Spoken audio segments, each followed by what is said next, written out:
aujourd'hui on va voir un truc qui s'appelle le flou composite. Enfin en fait on va voir plusieurs trucs, mais je commence par le flou composite du coup. Alors là j'ai cette image qui est une superbe image en Bretagne et j'ai ça. Donc ça c'est un truc que j'ai fait en 2 secondes en noir et blanc qui en fonction de la distance en gros de la caméra, genre ce qui est proche je l'ai fait sombre et ce qui est loin je l'ai fait éclairé. Donc plus c'est sombre, plus c'est proche, et plus c'est blanc, plus c'est loin. Et en gros, le flou composite, ce que ça va faire, c'est que, donc je vais le mettre sur mon image là. Ensuite, ici, dans source, je clique sur l'image qui est donc le truc noir et blanc là.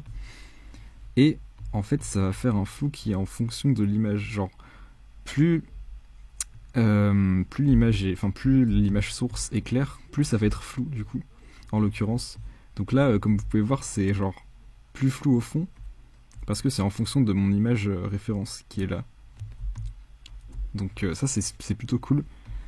Ça c'est juste pour montrer le principe. Donc avec flou composite, on peut faire ça à partir d'une image map comme ça. Mais voilà. Attendez, je suis un peu perdu. Ouais. Donc voilà, on peut faire ça. Et du coup, je peux aussi inverser. Par exemple, du coup, ça fait l'inverse. Donc ce qui est blanc, c'est net. Et ce qui est noir, c'est flou. Et voilà, donc ça, c'est hyper simple. Il y a juste un paramètre qui est genre le niveau de flou. Et tu peux inverser. Maintenant, on va passer au truc qui est beaucoup plus stylé. C'est donc le flou objectif appareil photo qu'on a vu vite fait hier. Qui, en fait, peut aussi faire ça. Mais sauf que c'est un peu plus poussé parce que en fait, alors j'ai du coup cliqué sur, c'est dans carte floue ici, j'ai cliqué sur calque et je mets la map comme ça. Donc là pareil, ça fait la même chose, sauf que on peut avec la flou de distance focale, on peut genre changer la distance comme ça.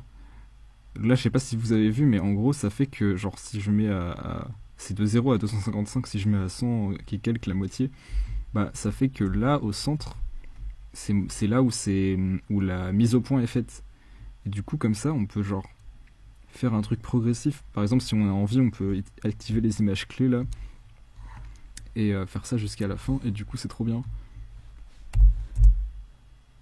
Bon là ça met un peu de temps à charger, mais voilà, c'est un exemple, et du coup c'est plutôt stylé. Aussi on peut mettre évidemment plus ou moins de flou.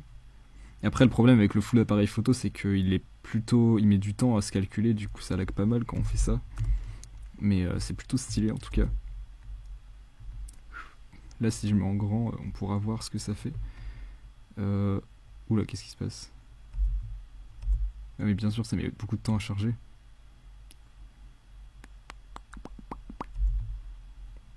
Mais du coup voilà. Donc là, en fait c'est en fonction de la luminance du calque. Luminance qui est là, donc je peux choisir la couche de rouge, de vert, de bleu aussi, ou alpha c'est la transparence. Luminance ça fait que c'est en fonction de la luminance du pixel du calque référence, donc soit noir soit blanc quoi. Et on peut aussi inverser du coup en cliquant là, mais bon, il n'y a pas grand chose à dire à part ça. C'est juste qu'en fait j'ai découvert ça assez récemment, et en fait c'est hyper pratique parce que avant ce que je faisais, c'est que je faisais un calque d'effet et que je mettais l'effet flou dessus, et du coup en gros t'avais un truc flou et un truc pas flou, et genre pour mélanger les deux je mettais je floutais le masque, et du coup ça faisait un truc nul en fait, genre entre le flou et le pas flou, ça faisait pas une quantité de flou progressive, mais c'était en mode juste le calque était plus ou moins opaque par dessus. Je sais pas si c'est compréhensible, mais je sais que j'ai déjà vu des gens faire comme ça aussi. Donc peut-être que vous faites pareil sans savoir que ça existe. Et donc c'est pour ce tutoriel est fait pour vous dans ce cas. Parce que moi ça m'a vraiment retourné le cerveau de découvrir ce truc, parce que c'est vraiment trop bien. Par exemple là si vous regardez genre l'herbe là qui est là, elle est un peu floue, là elle est beaucoup floue, et là elle est encore plus floue. Et ce qui se passait avant, c'est que là c'était genre moitié flou, moitié pas flou. Enfin en vrai je pourrais le montrer, mais c'est un peu long à faire, du coup je sais pas si ça va un peu casser le flow de la vidéo. Qu'est-ce que je peux rajouter? Bah, on peut continuer à parler un peu du flou appareil photo. Après c'est vraiment C'est vraiment du bidouillage pour le coup, en mode on peut découvrir, vous pouvez le découvrir par vous-même, mais genre, hop, le full appareil photo, ce qu'il fait, c'est qu'il crée des bokeh.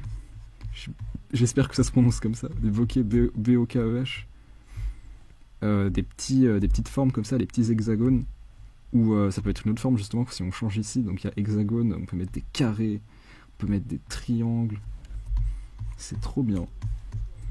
Les hexagones, c'est les plus communs, je crois, avec les ronds, enfin dans des vrais appareils photo. J'ai pas beaucoup vu de photos avec des triangles, quoi. Et on peut arrondir comme ça en faisant arrondi.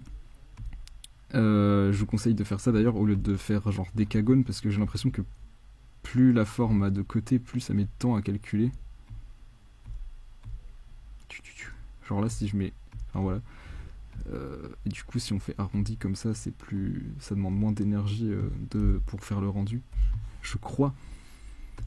Et on peut aussi genre faire ça pour, non pardon, format ici pour élargir, comme dans les films Marvel là, tu sais, c'est tout le temps genre étiré comme ça, les ronds derrière. Mais voilà. Bon, ça c'est vraiment t'essayes et tu comprends, donc c'est hyper pertinent d'en parler dans la vidéo. Mais bon, bah, sinon je pense que j'ai tout dit, parce que ce que je voulais dire c'était surtout le truc de carte floue, parce que j'étais vraiment en mode ouais je m'en servirai jamais, mais en fait je vous encourage à vous en servir parce que c'est vraiment pratique. Voilà, bien, merci d'avoir regardé et je vous dis à demain.